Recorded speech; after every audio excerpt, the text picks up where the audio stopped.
back to Weird on the Rocks. This is a podcast that explores the weird, unusual, strange, and unexplained, all while getting our drink on. I'm your host, Katie. Before I get into the episode, I want to say thank you again to everyone who's been listening to and supporting the show. It really means the world to me. I'm having so much fun with this, and I hope you're all enjoying it too. Right now, as I record this on March 24th, I have 4 episodes out, and we are at 397 listens, so almost to 400. It's really exciting. I know it's not all about the numbers, and those numbers are very abysmal compared to a lot of other podcasts, but it's really fun seeing the numbers go up, and I'm just having a great time with it. I want to read an iTunes review real quick. This one is from Sandy Tufts, she actually has her own podcast called Meet My Ghost. Sandy says, "Cool concept and interesting stories. Great listen. Keep it coming." Thank you, Sandy. That really means a lot, especially from a fellow podcaster. If you guys want to support the podcast, please subscribe in whatever app you're listening on, rate and review on iTunes, and follow me on Facebook or Instagram at Weird on the Rocks Podcast, or visit my website at www.weirdontheRocks.weebly.com. So I am really excited about today's episode. It is going to be the start of a 3-part series covering the Zodiac Killer. The Zodiac Killer is one of the most well-known American serial killers. I've talked to some friends who aren't into true crime at all, and most of them have heard of him. I don't know if I would say the Zodiac is my favorite serial killer, because that sounds kind of weird to some people, but he's definitely the most interesting and intriguing serial killer to me. And if you're into true crime like I am, that probably doesn't sound weird to you at all. I watched the David Fincher film Zodiac when it came out in 2007, and I remember feeling really creeped out and on edge about the fact that this guy was never caught. I remember saying to my friends, this guy might still be out there. And because the killings took place in the Bay Area, which is about 5 hours from where I live in Eureka, I remember kind of fixating on the idea that he could live here and that maybe I've even seen him without knowing it. Even to this day, when I go camping or out in the woods, I feel like maybe he's out there, as weird as that sounds. Even before I started a podcast, I spent a lot of my free time researching the Zodiac. I've kind of nerded out on it. I've watched a lot of documentaries and read a lot of books and kind of got sucked into the black hole that is Reddit. And I really love hearing other people's thoughts and theories on this case. It's never ending. The more I look, the more information I find. I even visited the exact location of one of the Zodiac murders in San Francisco last year, and that was really cool to see the exact place it happened, stand on the street, look at the homes. The David Fincher Zodiac movie has also become probably my favorite movie. And this movie is cinematically so beautiful. It's so well done. David Fincher, the director, also directed Fight Club and Seven, Gone Girl. So he's a wonderful director. But if you do watch this movie, I know it's fairly well known. Take it with a grain of salt. It's really entertaining, but some of it is fabricated for entertainment's sakes, obviously. And the book that the movie is based off of was written by Robert Graysmith, who worked at the San Francisco Chronicle during the Zodiac killings. And he wrote the book in a somewhat biased way and wants to paint himself in a positive light. And the movie was based off of his writing, so keep that in mind as well. My husband actually loves to tease me about the Zodiac movie, because when we can't decide on a movie to watch, he'll say, "Ugh, anything but the Zodiac," because that's always my first offer. So last year, through the help of Ancestry DNA sites, Joseph DeAngelo was arrested as the Golden State Killer, another elusive serial killer that was actually active around the same time as the Zodiac. Since his arrest and capture, I, as well as lots of other armchair detectives on the internet out there, have been hoping that something similar might happen for the Zodiac case. In May of last year, the Vallejo Police Department actually decided to reopen the Zodiac case in hopes that new technology such as the use of genealogy databases like 23andMe and Ancestry.com, might uncover new suspects or give new information on old ones. So in the case of the Golden State Killer, somebody that is related to Joseph DeAngelo turned their DNA into a database. I think it was 23andMe, and they were able to compare it with DNA from one of his crime scenes and find him. And he is old, and he was just in his house, and they caught him. And it's so satisfying to know that justice will be served in some way. And I hope that something like that can happen for the Zodiac case. I really want this series to be as detailed and thorough as possible. And because there is so much information out there, and because I want it to be more of an in-depth story, I'm going to break it up into 3 separate episodes. There is just way too much to cover for me to feel like I would do it justice in just one episode. The first 2 episodes will cover the murders, the victims, and the letters the Zodiac sent to the San Francisco Chronicle. And the 3rd episode will discuss the different suspects there have been throughout the years. These episodes will be told as more of a story, and I won't be adding in my own thoughts until the end when I discuss the suspects. I hope that even if you're not particularly interested in the Zodiac, or if you know nothing about the case, that this will still be entertaining, thought-provoking, and might even encourage you to do your own research. I've actually gotten a couple people on the Zodiac bandwagon, as strange as that sounds. I had my mom watch the movie, and she called me with all these questions, and we talked about the Zodiac for about an hour. Before we get going, I want to share this week's beverage of choice. In honor of the David Fincher Zodiac movie, I am drinking an Aqua Velva. In the movie, this is the drink of choice of cartoonist Robert Graysmith, played by the dreamy Jake Gyllenhaal. Ugh, I love him. Robert Graysmith supposedly was kind of a square, and his colleagues referred to him as Boy Scout. And because he didn't drink much, he liked really sweet drinks. So the Aqua Velva consists of vodka, gin, lemon lime soda, and blue curacao. It's called Aqua Velva because it is bright blue due to the blue curacao, and it resembles the aftershave of the same name. It's actually really pretty and very tropical looking, and tastes kind of like orange soda. I didn't know that blue curacao was an orange liqueur, but it's really good. And it's still strong because it has vodka and gin in it. This drink is right up my alley because I love sweet drinks, and I'm also one of those rare weirdos who loves gin.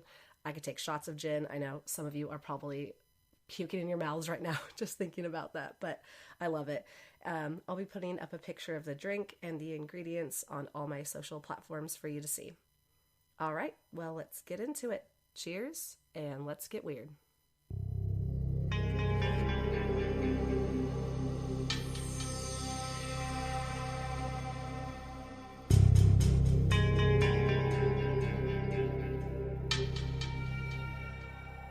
The Zodiac Killer is one of, if not the, most elusive and mysterious serial killers in the history of the United States. He terrorized the Bay Area of California in the late 60s and early 70s, and even with copious evidence, case files, and over 2,500 suspects interviewed, law officials seemed no closer to finding the true identity of the clever and evil man who coined himself the Zodiac Killer. On the night of October 30th, 1966, long before anyone had heard of the Zodiac Killer, 18-year-old Sherry Jo Bates left a note for her father that read, "Dad, went to the RCC library." Bates, an honors student who dreamed of being an airline stewardess, would often meet with friends in the library to study. The next morning on Halloween of 1966, her Volkswagen Beetle was found abandoned in the Riverside City College parking lot, and her body was found nearby between 2 abandoned homes. Police believe that while Sherry Jo was in the library, her killer gained access to her car's engine and removed the distributor coil and condenser and disconnected the middle wire of the distributor. He most likely waited for her to try and start the car, then offered her a ride. Sherry Jo was a strong and athletic girl, and a man's paint-spattered watch found at the scene indicates that she fought back hard. There were also several witness reports of hearing an awful scream around 10:30 p.m. that night. The official medical report showed that Jerry Jo had been kicked in the head and stabbed in the chest twice, and stabbed in the left shoulder blade once with a short blade. She had numerous cuts on her face and 3 slashes on her throat, almost decapitating her. Along with the paint-spattered watch, which was later tested and proved to be common exterior house paint, there was also a shoe print from a men's size 10 military boot. Sherry Jo's body showed no indication of sexual assault, and no personal belongings of hers were missing. 1 month after the murder, the local police and newspaper received letters from the supposed killer titled The Confession. It read, "Miss Bates was stupid. She went to the slaughter like a lamb. I am not sick. I am insane." The letter ended with the line, "Bates had to die. There will be more," and was signed with the single letter Z. Within 24 hours of the murder, over 75 people had been interviewed, and law officials zeroed in on a young man who attended Riverside City College with Bates, although they never had substantial evidence to move forward with the case. At the time, the death of Sherry Jo Bates was the only unsolved homicide in Riverside County's history. It would be 2 more years before law officials connected her death to the Zodiac.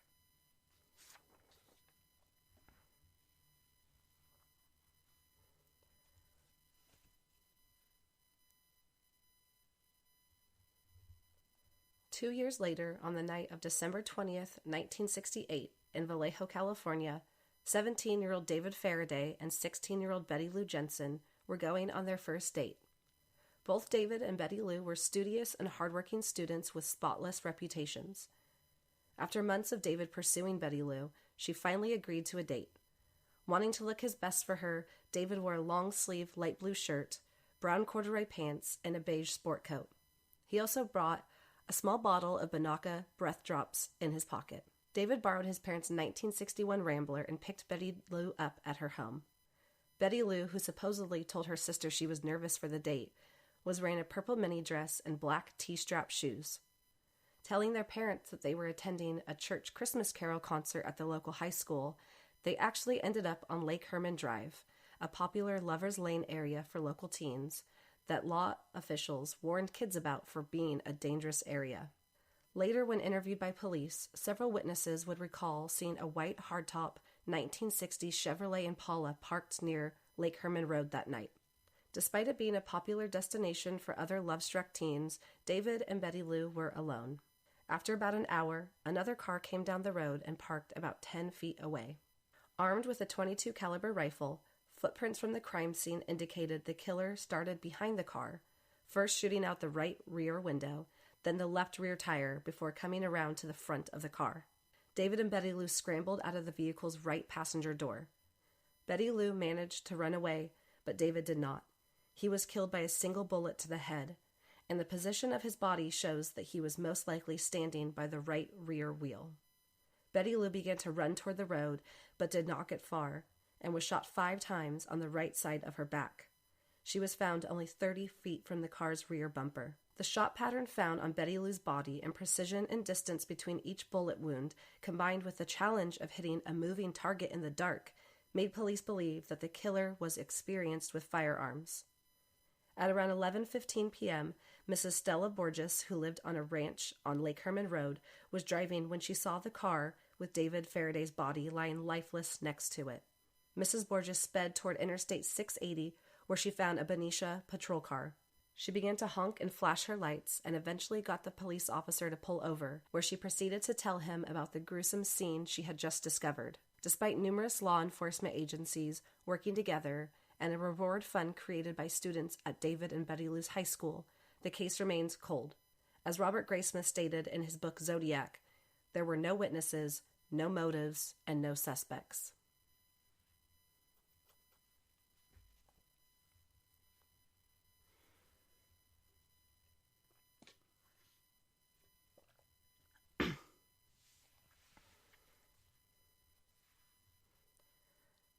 Darlene Farron, a pretty, outgoing 22-year-old who was the mother to a baby girl, had been telling friends that she was scared of somebody for several months. Darlene was a waitress at Terry's restaurant and was very popular with the male customers. Despite being married to her second husband, Dean, there were rumors that Darlene was having multiple affairs and liked to do her fair share of partying while her husband was at work, partaking in alcohol and drug use. For months, Darlene had been acting nervous and paranoid, telling friends and coworkers that she was scared of a man. When pressed about the issue, Darlene would then dismiss it, reassuring those who cared about her that she was just being silly and not to worry. On numerous occasions, other employees at Terry's remember a stocky man who drove a white sedan staring at Darlene. The man made Darlene behave nervously, but when asked if the man should be kicked out of the restaurant, she would insist it wasn't necessary. On the night of February 26, 1969, the Farrens' 17-year-old babysitter Karen, who was taking care of their baby Dina, remembers seeing a white sedan parked across the street for hours. When she told Darlene about the incident, Darlene said, "I guess he's checking up on me again. I heard he was back from out of state. He doesn't want anyone to know what I saw him do. I saw him murder someone." Karen asked Darlene what the mystery man's name was, and she said a short, common name that Karen later couldn't recall. On the night of May 24th, 1969, Darlene had a painting party at the new house she and Dean had just purchased. Everyone was having a good time and helping paint when a stocky man about 5 feet 8 inches, overweight, wearing dark-rimmed glasses, entered the home. Darlene's friend Linda remembers Darlene's behavior immediately changing. The man sat down in a chair without speaking to anyone. When Linda asked Darlene about the stranger, Darlene told her to leave him alone and not make a scene. Linda remembers the man stuck out from the crowd because, while they were in old jeans and shirts for painting, he was dressed very formally. Another friend of Darlene, Pam, recalls the man loudly asking Darlene where she was getting her money from. Everyone at the party was confused and uncomfortable, and eventually the heavy-set stranger left. Pam remembers he had a short, common name. A month later, Pam, who was also a waitress at Terry's, recalls seeing the same man at the restaurant sitting at the counter, staring at Darlene, while eating strawberry shortcake. Pam says the man stayed for over 2 hours, then eventually left in a white sedan. On the night of July 4th, while Dean Farren was at work and a babysitter was watching baby Dina, Darlene called her friend Mike Majot, who was new to the area, and asked if he wanted to catch a movie. 19-year-old Mike had met Darlene when he and his twin brother David visited Terry's restaurant where Darlene worked, sparking a feud between the two brothers about who Darlene would be interested in. Supposedly, Mike and David made up a story about being wanted in Chicago for shooting someone, and that's why they moved to California. The story must have worked, because Darlene instantly became interested in the 6'2", dark-haired Mike. Almost immediately after picking Mike up from his parents' home on July 4th, he noticed a car with bright lights closely following them.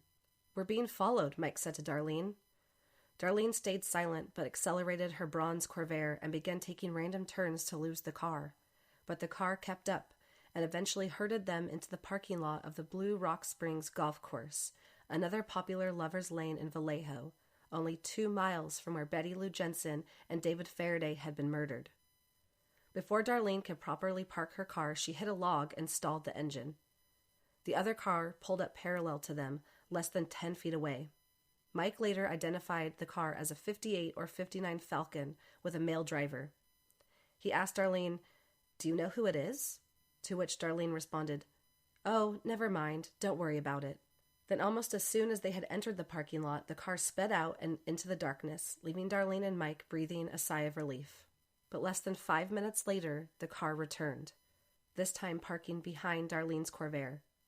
Immediately, a bright light beamed at them as the driver of the car exited, carrying a large flashlight with a handle.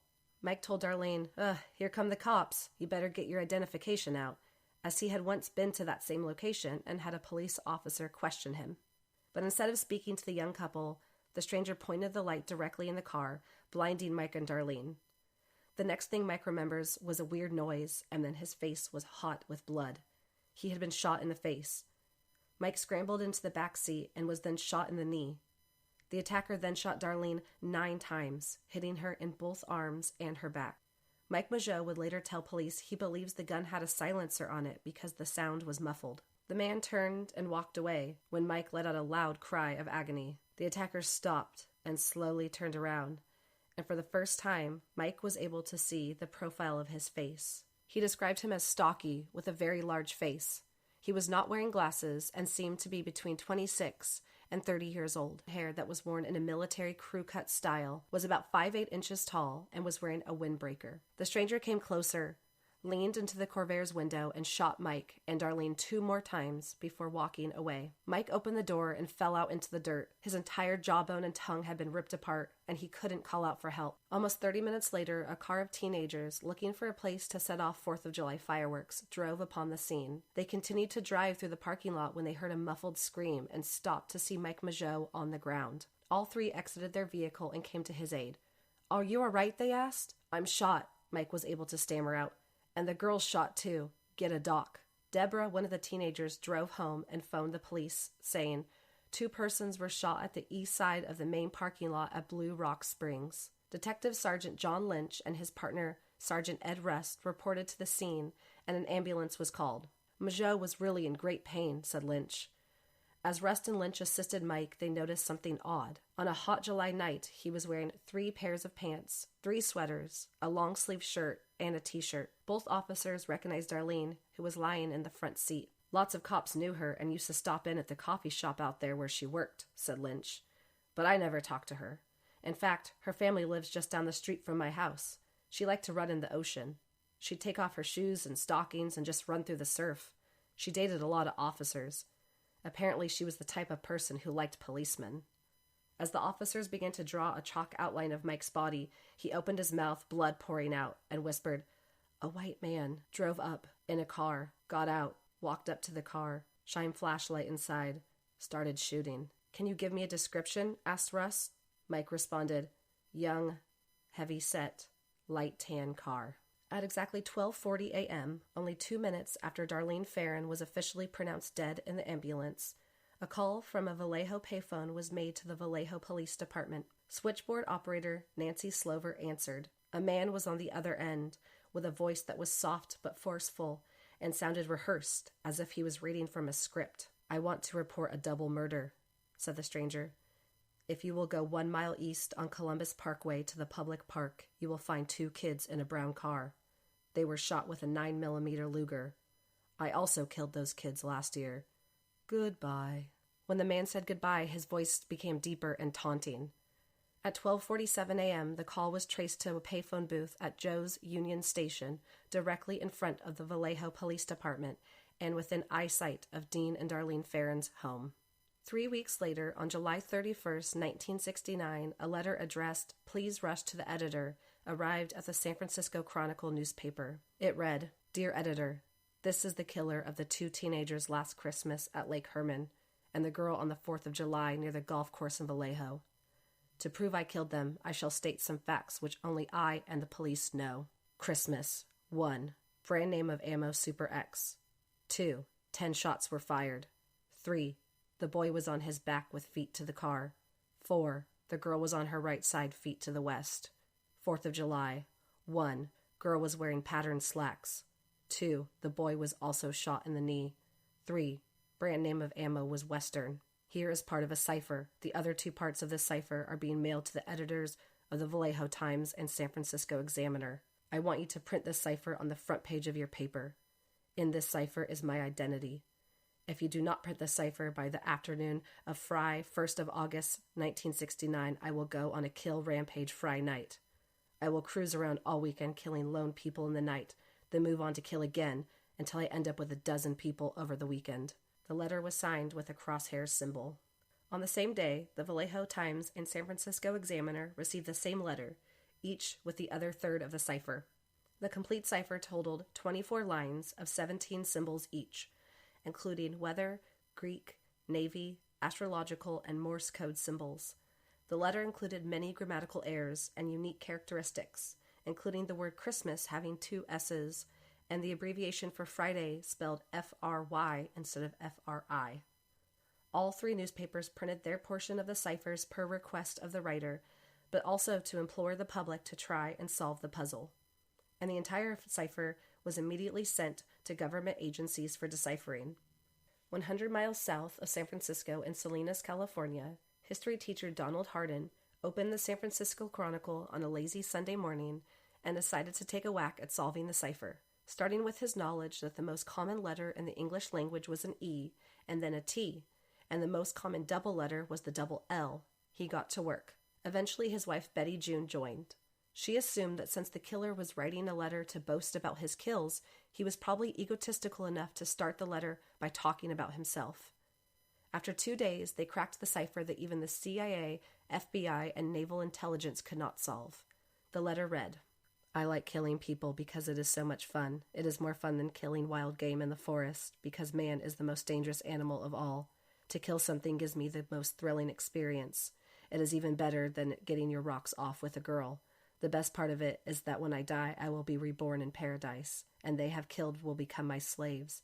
I will not give you my name because you will try to slow down or stop my collection of slaves for afterlife." While this first code was still being deciphered, Vallejo Police Chief Jack Stiltz had publicly criticized the author, saying there wasn't enough information in the first letter to confirm that he was really the killer. He was listening because only 4 days after receiving the first letter, a second one arrived at the San Francisco Examiner, and this time, the mysterious killer had a name. "Dear editor, this is the Zodiac speaking. In answer to your asking for more details about the good time I had in Vallejo, I shall be very happy to supply even more material. By the way, are the police having a good time with the code? If not, tell them to cheer up. When they do crack it, they will have me. On the 4th of July, I did not open the car door. The window was rolled down already. The boy was originally sitting in the front seat when I began firing. When I fired the first shot at his head, he leaped backwards at the same time, thus spoiling my aim. He ended up on the back seat, then the floor, and back, thrashing out very violently with his legs. That's how I shot him in the knee. I did not leave the scene of the killing with squealing tires and racing engine as described in the Vallejo papers. I drove away slowly as to not draw attention to my car. The man who told police my car was brown was a Negro about 40 to 45, rather shabby dressed. I was in this phone booth having some fun with the Vallejo cop when he was walking by. When I hung the phone up, the damn thing began to ring, and that drew attention to me and my car. Last Christmas in that episode, the police were wondering as to how I could shoot and hit my victims in the dark. They did not openly state this, but implied this by saying it was a well-lit night, and I could see silhouettes on the horizon. Bullshit. That area is surrounded by high hills and trees. What I did was tape a small pencil flashlight to the barrel of my gun. If you notice, in the center of the beam of light, if you aim at a wall or ceiling, you will see a black or dark spot in the center of the circle, about 3 to 6 inches across. When taped to a gun barrel, the bullet will strike exactly in the center of the black dot in the light. The letter ended with the same crosshairs symbol.